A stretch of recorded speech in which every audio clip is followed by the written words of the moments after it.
Hey there, this is Boots Owen here. This is a Haier washing machine. It's a model HW70-1401-U. Machine I picked up second hand with a motor that was causing the switch to trip.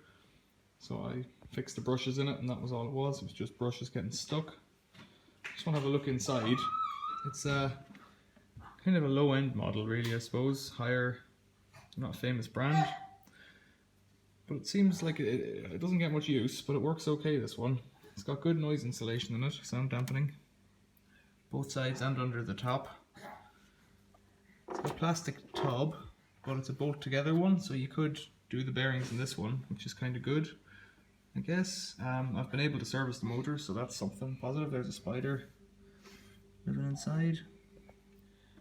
Doesn't seem to be anything, terrible about it. It's just kind of middle of the road. It does have a bit of rust here, but it's in a...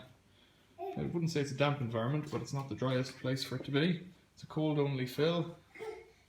And it's got a bit of rust. You see that dust down on the bottom? It's got a bit of rust along the bottom, and I don't really know where that's coming from, so I wonder if it's got like a very small leak inside or something, but it's not. I'm not particularly worried about it at all, so I'm not even going to go to bother checking, but just while I had it out here, I thought I'd take a look inside. It does this nice thing where when you turn it on, oh, that's not good.